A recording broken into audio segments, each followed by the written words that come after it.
ठाकुर जी को जो भी कार्य करते हो ब्रह्मण्याधाय सर्वाणी संयम तत्वा करोति यह लिप्यते न स पापे नो पदो पत्र में भामसा। क्योंकि जब भी तुम सुबह से लेकर के शाम तक जो भी कर्म करते हो कोई ना कोई पाप तो हो ही जाता है जाने अनजाने में।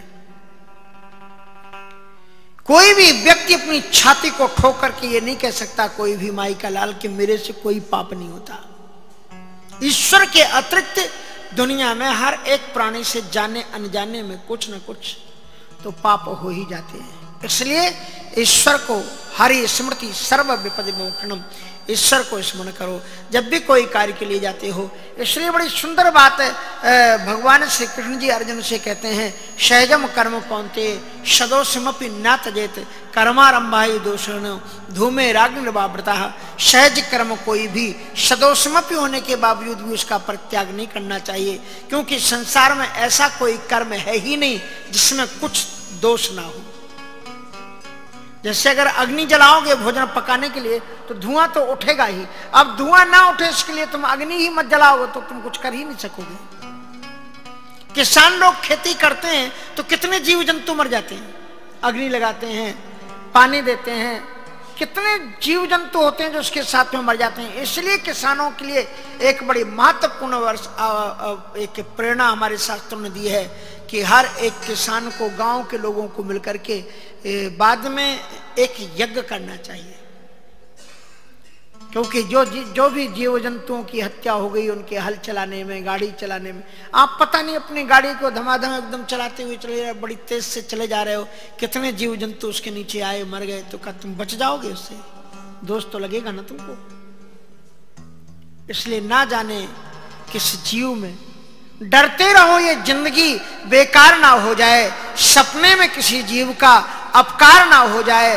पाया है मनुज तन ये सदाचार के लिए विषयों में पढ़ के कहीं अनाचार ना हो जाए। इसलिए बड़ी सुंदर बात कही कि हनुमंत लाल जी महाराज अतिलग रूप धरु हनुमाना और पैठा नगर सुमिर भगवान। यही बात भगवान कृष्ण जी अर्जुन से कहते हैं काम का शुभारंभ करो।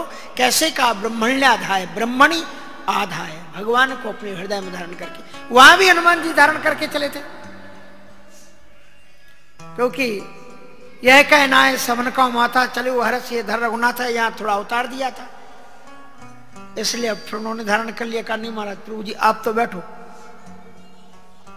तो इसलिए अतिलग रूप धरे हनुमाना और पैठा नगर सुमेरी भगवाना, भगवान को स्मरण करके पैठा मानी उन्होंने नगर में प्रवेश किया। हनुमंत लाल जी महाराज प्रवेश करते हैं। अब देखिए यहां पर लिखते हैं कि मंदिर मंदिर प्रीति कर शोधा देखे जहां तहां आगे निते जोधा। मंदिर मंदिर, यहां राक्षस रहते हैं और लंकापुरी के भवनों को मंदिर मंदिर कहा कि ये मंदिर है, क्योंकि यहां पर पहले यक्ष लोग रहते थे और यक्ष लोग देवकोटि में आते हैं। ये यक्षों के घर थे, यक्षों के भवन थे, इसलिए वो सब मंदिर नुमा बने हुए थे। रक्षक रहे कुबेर के थे ना, तो यक्ष जीव ले गए पराई। जब रावण ने आक्रमण किया लंका पर तो यक्ष अपने अनुचरों के साथ में वहां से चले गए, तो ये यक्षों के घर थे, तो मंदिर थे ये सब। आजकल भी हो रहा है, बहुत से मंदिरों में लोगों के अड्डे जमे हुए। हाँ, काशी में लोग आते हैं ना, तो काशी में लोग और शंकर जी की स्थापना करते हैं, ये सोच करके करते हैं कि महाराज ये काशी में शंकर जी की स्थापना का बड़ा महत्व है। इसमें कोई संदेह नहीं है, काशी जी में शंकर जी की स्थापना का बहुत महत्व है, इसमें कोई भी डाउट नहीं है। लेकिन ऐसे तुम सड़क के किनारे मत बैठा दो शंकर जी को। हाँ, कुत्ते वहां से निकलते हैं, वहीं पर वो सोते हैं कुत्ते। अब क्या क्या करते हैं आप समझ सकते हो। तुमने शंकर जी की स्थापना कर दी और तुम चले गए। तो कहते हैं महाराज शंकर जी यहाँ पर स्थापित, वो शंकर जी मालूम है गंगा जी के किनारे ज्यादातर शंकर जी कौन थे? क्योंकि काशी काश्याम मरना न मुक्ति। गोस्वामी तुलसीदास जी ने कहा है, मुक्ति जन्म मही जान ज्ञान खान अगहान कर, जहां वस शंभु भवान शो काशी से कथन। जितने भी तीर्थ हैं वो सब 1000-2000 साल के अंतर्गत के हैं, माने अन्वेषण में आए हुए हैं, तो अनादिकालीन। लेकिन काशी कभी लुप्त नहीं हुई है। काशी के बारे में हम तो तीर्थ कहते हैं, लेकिन दुनिया के लोगों को भी अगर आप पढ़ोगे तो उसमें लिखा रहेगा general oldest city in the world, दुनिया का सबसे प्राचीन शहर काशी है। इसलिए वो काशी में लोग जो पहले जाते थे वो मुक्ति के लिए जाते थे कि काशी में मुक्ति हो जाएगी, और वो जब आते थे बुढ़ापा आता था कहते थे चलो भाई मुझे छोड़ाओ। अब उन्होंने जहां पर अपने बच्चे गए उनको जगह खरीदवा दी, उन्होंने कमरा मकान एक बना लिया। अब वो कोई नक्शा थोड़ी मरने के लिए रहना, तो क्या नक्शा बनाना, जहां जगह मिली उन्होंने अपना कमरे बना लिए। आप हमारे पक्के महल तरफ आओ, काल भैरव तरफ, कभी आप दिन में आप सूर्य नहीं देख सकते इतनी। इसलिए काशी जी में 4 चीजें बड़ी प्रसिद्ध हैं, राण साण सीढ़ी सन्यासी, और इनसे बचे तो से ही काशी लिखा है। हम क्या करें, हाँ सीढ़ी सन्यासी, ऐसी सीढ़ियां हैं काशी जी की, क्योंकि छोटी सी जगह में अब 3 तल्ला बनाया तो ऐसी छोटी छोटी सीढ़ियां होती कि अगर एक पांव आपका रपटा तो फिर कोई भी सीढ़ी आपको झेलेगी नहीं, अब जाओ नीचे सीधी। मुक्ति के लिए आए हो ना, मुक्ति के लिए आए हो ना, मुक्त।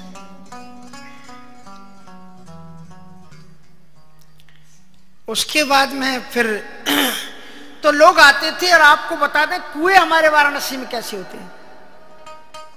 जो अलमारी होती है ना, अलमारी के अंदर में कुएं, दरवाजा खोला, क्योंकि वहां पानी पुराने जमाने में ये नल की वो तो होती नहीं थी जो लाइनें, तो अपने वहीं पर खोद लिए, देखा है आपने, हाँ, उसको दरवाजा खोला, पानी निकाल लिया अपना, ऐसे करके अलमारी खोली, उसके अंदर ही में कुआं है छोटा छोटा बना। तो मतलब इस प्रकार से जो हमारी काशी। तो उसके बाद में मैं आपको बताना चाहता हूं शंकर जी ज्यादा कहां से आए। ऐसे आए शंकर जी कि बाद में वो बिजनेस का भी केंद्र बना, यूनिवर्सिटियां वहां पर बनी, 5 यूनिवर्सिटियां हमारी काशी जी में हैं। किसी भी, अभी दिल्ली में भी 5 यूनिवर्सिटी नहीं है, क्योंकि काशी ज्ञान का क्षेत्र है। वैसे लोग भले ही कहते हो कि सरस्वती जी के ज्ञान के लिए सरस्वती जी की उपासना बताई जाती है, पर श्रीमद् भागवत में लिखा है कि ज्ञान अगर चाहिए तो शंकर जी की उपासना करो, शंकर जी की उपासना है। क्योंकि जितनी भी विद्याएं हैं उन सारे विद्याओं के आचार्य शंकर जी ही हैं। व्याकरण के गुरु हैं कि नहीं, बोलो। ननादि ढक्कम नव पंच बारम उद्धर तुकाम आसन का सिद्धो नेतद विमर्शो से सूत्र जालम।